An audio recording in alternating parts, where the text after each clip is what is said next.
भैरव।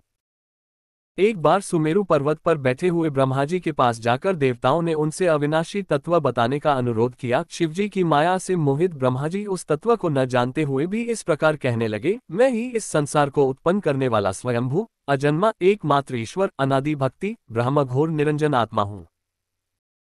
मैं ही प्रवृत्ति और निवृत्ति का मूलाधार सर्वलीन पूर्ण ब्रह्म हूँ। ब्रह्मा जी ऐसा कि पर मुनि मंडली में विद्यमान विष्णु जी ने उन्हें समझाते हुए कहा कि मेरी आज्ञा से तो तुम सृष्टि के रचयिता बने हो, मेरा अनादर करके तुम अपने प्रभुत्व की बात कैसे कर रहे हो।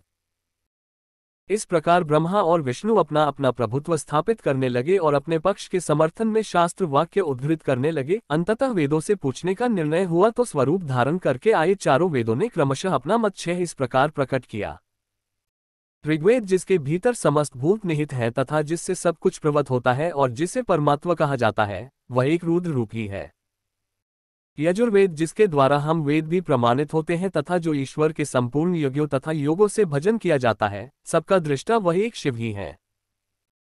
सामवेद जो समस्त संसारी जनों को भरमाता है, जिसे योगी जन ढूंढते हैं और जिसकी भांति से सारा संसार प्रकाशित होता है, वे एक त्रयंबक शिवजी ही हैं।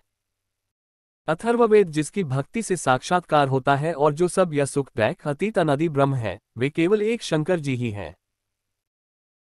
विष्णु ने वेदों के इस कथन को प्रताप बताते हुए नित्य शिवा से रमण करने वाले दिगंबर पीतवर्ण धूलि धूसरित प्रेमनाथ कुवेटाधारी सर्वावेष्टित वृपन वाही निहसन शिवजी को पर ब्रह्म मानने से इनकार कर दिया। ब्रह्मा विष्णु विवाद को सुनकर ओंकार ने शिवजी की ज्योति नित्य और सनातन पर ब्रह्म बताया, परंतु फिर भी शिव माया से मोहित ब्रह्मा विष्णु की बुद्धि नहीं बदली।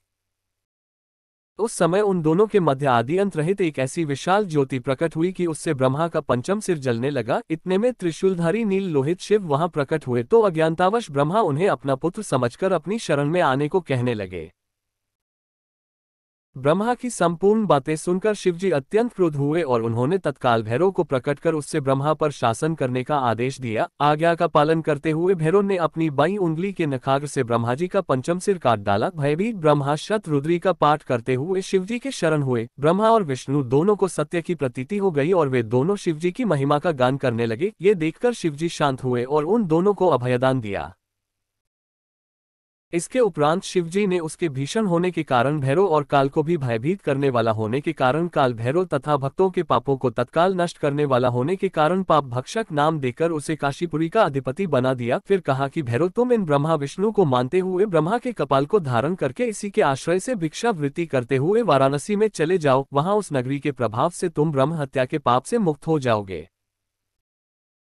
शिवजी की आज्ञा से भैरव जी हाथ में कपाल लेकर ज्यों ही काशी की ओर चले, ब्रह्म हत्या उनके पीछे पीछे हो चली। विष्णु जी ने उनकी स्तुति करते हुए उनसे अपने को उनकी माया से मोहित न होने का वरदान मांगा। विष्णु जी ने ब्रह्म हत्या के भैरव जी के पीछा करने की माया पूछना चाही तो ब्रह्म हत्या ने बताया कि वह तो अपने आप को पवित्र और मुक्त होने के लिए भैरव का अनुसरण कर रही है।